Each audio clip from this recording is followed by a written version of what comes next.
Good evening. আমি doctor Riya Mondal, Shyamalata fertility ক্লিনিকের founder chief consultant.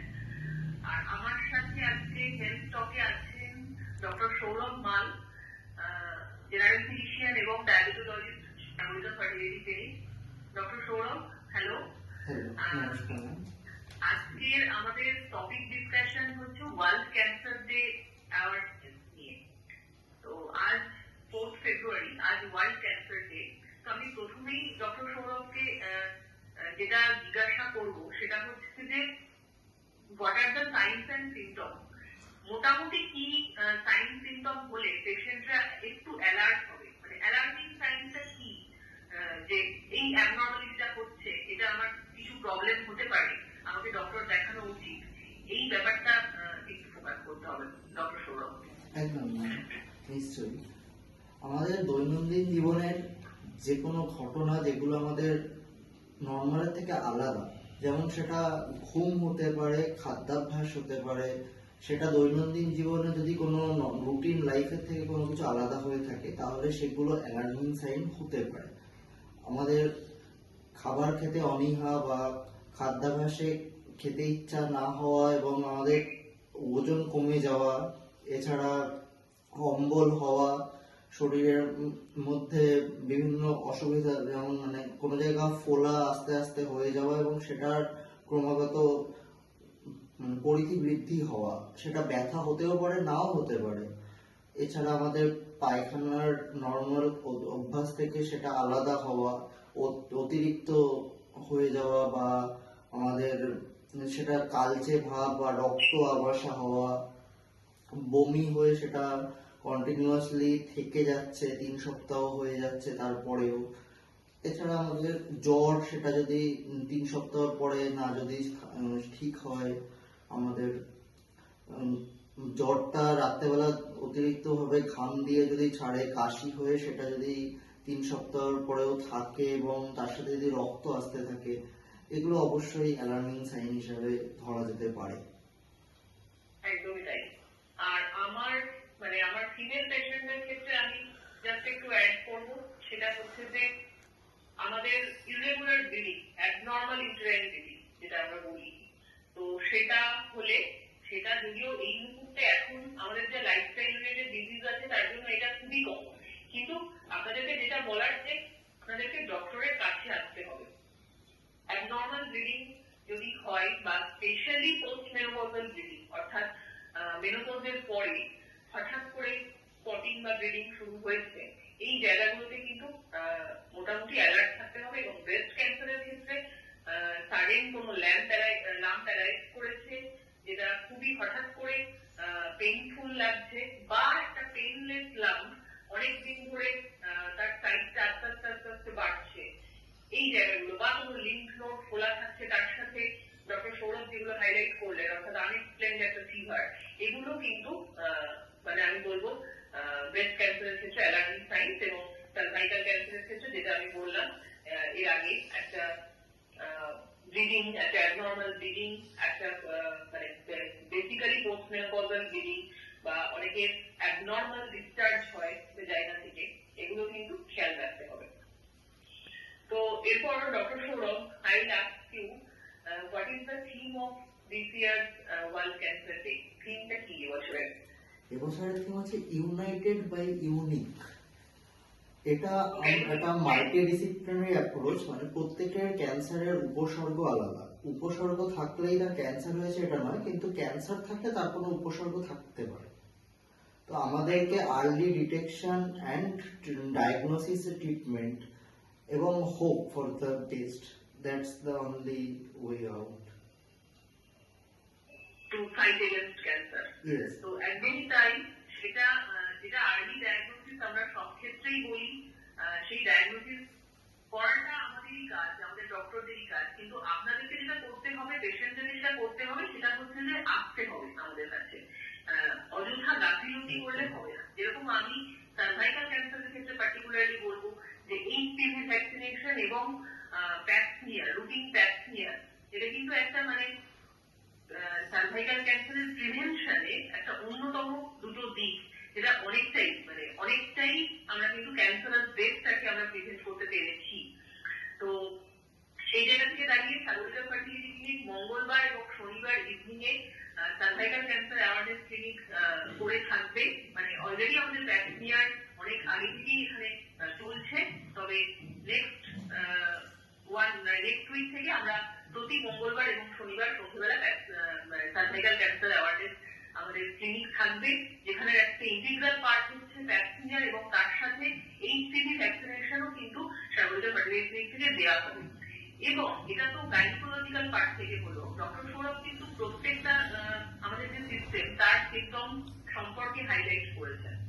তো ডক্টর সৌরভ, আমি আর একটা কোয়েশ্চেন আমি জিজ্ঞাসা করবো। বেশিরভাগ ক্ষেত্রে আমি কালকেই একটা পেশেন্ট কে দেখলাম ইভিনিং ওপিডিতে, যে একটা বলছিল যে হঠাৎ মানে এইটা নয় যে তার সিম্পটমটা এখনই হচ্ছে, কিন্তু সে হয়তো বুঝতে পারেনি।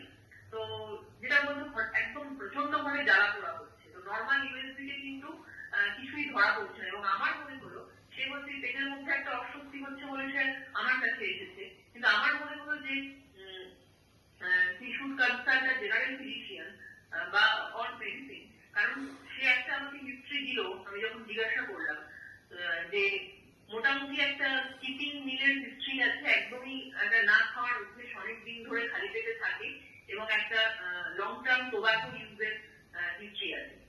তো সেক্ষেত্রে ডক্টর সৌরভ, আমি এই জায়গাটা আরেকটু হাইলাইট করতে বলবো যে এরকম জায়গা থেকে দাঁড়িয়ে মানে পেশেন্টরা কি কি মেজার নেবে, মানে what are the preventive step. একদম ম্যাম, নিশ্চয়ই পেশেন্টদের একটা জিনিস বোঝা উচিত, আমাদের ক্যান্সার প্রিভেনশন নর্মালি স্টার্ট হয় প্রাইমারি হেলথ কেয়ার সেটআপ থেকে। সেখান থেকে ক্যান্সার ডিটেকশন হয় বা সেটাকে রেফার করে টার্সিয়ারি কোনো হসপিটাল বা সেগুলোর থেকে বাকি ট্রিটমেন্ট চলতে থাকে। তো কিছু যদি অসুবিধা মনে হয় আমাদেরকে অবশ্যই কোনো প্রাইমারি হেলথ সেন্টারে যাওয়া উচিত এবং সেখানে প্রপার ফলো আপ ট্রিটমেন্টে থাকা উচিত।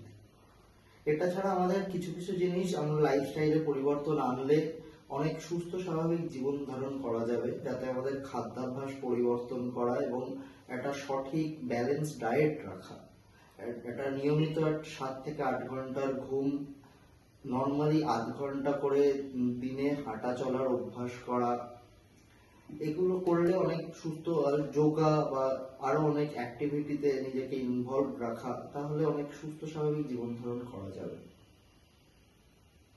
আমরা যেটা বলতে পারি ডক্টর সৌরভের কথা থেকে যেটা উঠে এলো সেটা হচ্ছে যে একটা লাইফস্টাইল মডিফিকেশন। এটা কিন্তু লাইফস্টাইল রিলেটেড ডিজিজের ক্ষেত্রেও যেরকম গুরুত্বপূর্ণ, সেরকম ক্যান্সার প্রিভেনশনের ক্ষেত্রেও কিন্তু এই জায়গাটা আমাদের মানে মাথায় রাখতে হবে। কারণ এখন পেশেন্টরা কিন্তু মেডিসিন ডিপেন্ডেন্ট হয়ে পড়েছে, এবং হ্যাঁ মানে সেই জায়গায় গেলে মানে আমরা যখন রোগ যখন হয়ে যাবে তখন তো মেডিসিন ছাড়া উপায় নেই, কিন্তু প্রিভেনশন আমরা যদি দেখি তাহলে কিন্তু আমাদের দৈনন্দিন খাদ্যাভ্যাস, আমাদের মানে কি বলবো, আমাদের ফিটনেস হ্যাবিট যদি আমরা ভালোভাবে করতে পারি, সেক্ষেত্রে কিন্তু ক্যান্সার প্রিভেনশন সম্ভব। তো সেই জন্য আপনারা সবাই জানেন যে সার্ভিকা ফার্টিলিটি ক্লিনিক ডায়েট, ফিটনেস এগুলোর উপরে কিন্তু অনেকটাই জোর দিয়ে থাকে। তো এই জায়গাগুলোই বলার। তো আমি আরেকটা ইন্টারাপ্ট করছি, আমাদের আরেকটা জিনিস মাথায় রাখতে হবে যে কিছু পার্সনসরা রিস্ক ফ্যাক্টর হিসাবে ধরা যেতে পারে, যাদের সামান্য হলেও একটু ঝুঁকি আছে ক্যান্সার হওয়ার, যেমন ডায়াবেটিক পেশেন্ট হতে পারে, উচ্চ রক্তচাপ বা ওবেসিটি, যাদের বিএমআই অত্যধিক, বা পিসিওএস এর পেশেন্ট বা সেগুলো লং টার্ম ফলো আপে নেই। তো এরকম যাদের কোনো পেশেন্ট হলে তাদের শরীরে ইনফ্লামেশন থেকে আস্তে আস্তে কোষের ক্ষেত্রে পরিবর্তন হয়ে ক্যান্সার সৃষ্টি হওয়ার চান্স দেখা গেছে। তো সেই ক্ষেত্রে তারা যদি রুটিন ফলো আপে থাকে তাহলে অনেক সুস্থ স্বাভাবিক জীবন থাকতে পারবে। একদমই তাই। আর আমি জাস্ট একটা পয়েন্ট একটু ক্লোজ করার আগে অ্যাড করবো, সেটা হচ্ছে যে আমরা যেহেতু সার্ভিকা ফার্টিলিটি ক্লিনিক আমরা যেহেতু ডায়েটের উপরে খুব জোর দিই, তো আমি পার্টিকুলারলি একদম ক্যান্সার পেশেন্ট যারা তাদের জন্য জাস্ট একটা ইনফরমেশন শেয়ার করতে চাই। সেটা হচ্ছে যে বেশিরভাগ ক্ষেত্রেই যাদের কেমোথেরাপি চলে, তো মানে ফর সাইড এফেক্ট মানে একটা অ্যানিমিয়া তো হয়, ক্যান্সার পেশেন্টদের অ্যানিমিয়াটা খুবই কম। তো সেক্ষেত্রে আয়রন ট্যাবলেট, আয়রন ইনজেকশন এগুলো তো আমরা দিতেই থাকি, বা খুব সিভিয়ার ক্ষেত্রে ব্লাড ট্রান্সফিউশন। কিন্তু আমি যদি ডায়েটের ব্যাপারে আসি, তো পমিগ্রেনেট জুস অর্থাৎ বেদানার রস এটা কিন্তু মোটামুটি দেওয়া হয়। তো সেক্ষেত্রে কিন্তু আমি শুধু বলতে চাই যে পমিগ্রেনেট জুসটা কনস্টিপেশন করে, সেক্ষেত্রে আমরা সিডস গুলোকে এক্সট্রাক্ট করবো না, শুধু মানে কি বলবো ফাইবার গুলোকে, মানে পমিগ্রেনেটের বাকি পোর্শনটা দিয়ে আমরা নেব, বেদানার দানাগুলোকে আমরা নেব না। তো এটা কিন্তু দেখা গেছে, রিসেন্ট স্টাডি বলছে এটা কিন্তু কেমোথেরাপি বা ক্যান্সার কেমোথেরাপি পেশেন্টদের জন্য এটা কিন্তু খুবই একটা মানে একটা সাপ্লিমেন্টারি একটা ভালো ডায়েট আর কি। মানে কারণ ট্যাবলেট অনেকেই কন্টিনিউয়াসলি খেতে পারে না। তো এটা যদি আমরা সবাই জানি যে কনস্টিপেশন পরে হলে বেদানা অনেক সময় আমরা খাই না, যদিও বলে যে ফল খেতে বা এগুলো খেতে, কিন্তু সেটা করা হয় না। কিন্তু আমরা যদি সিডস গুলোকে বাদ দিয়ে শুধুমাত্র এটার রসটাও দিই আমরা বাকি ফ্রুটে, হোল ফ্রুটে, তাহলেও কিন্তু অনেকটা মানে কি বলবো বেনিফিট আমরা পাবো। তো এটাই বলার ছিল। তো আমি লাস্ট ডক্টর সৌরভকে আমরা লাস্ট কোয়েশ্চেন যেটা করবো সেটা হচ্ছে যে what are the take home messages. আমাদেরকে যে ওয়ার্নিং সাইন্স গুলো বললাম সেগুলো মাথায় রাখতে হবে। যদি 3 সপ্তাহের বেশি এই অসুবিধাগুলো দেখেন তাহলে অবশ্যই কোনো চিকিৎসকের পরামর্শ নিন। গুগল করে নিজেদেরকে ব্যতিব্যস্ত বা অ্যাংজাইটি বাড়াবেন না। সব উপসর্গ মানে ক্যান্সার নয়, ক্যান্সার হলে উপসর্গ থাকে, তো সেই উপসর্গ দেখতে পেলে অবশ্যই কোনো চিকিৎসকের পরামর্শ নিন এবং আপনাদেরকে সুস্থ খাদ্যাভ্যাস, ডায়েট চার্ট এগুলো মেনটেন করে চলতে হবে। সাগরিকা ফার্টিলিটি রিসেন্টলি ডায়েটিশিয়ান রেখেছেন, আপনারা সেখানে যোগাযোগ করতে পারেন। এছাড়া আমাদের নিজেদের লাইফস্টাইল মডিফিকেশনই মেন ক্রাইটেরিয়া হিসাবে এখানে প্রিভেনশনের দিকে জোর দেওয়ার চেষ্টাটাই হচ্ছে। একদমই সব কথাগুলোর মধ্যে আমি কোট আনকোট একটা কথা হাইলাইট করবো যে ডক্টর সৌরভ যেটা খুব ইম্পর্টেন্ট একটা দিক তুলে ধরলেন, সেটা হচ্ছে যে গুগল করে অবস্থা নিজেদেরকে কিন্তু স্ট্রেস দেবেন না, কারণ এটা কিন্তু একটা খুব কমন মানে প্রবলেম এখনকার দিনে। কারণ মানুষ জানতে চায় খুব তাড়াতাড়ি, কিন্তু যে বিশদ ভাবে জানতে চায় না, সেক্ষেত্রেই গন্ডগোলটা হয়ে যায়।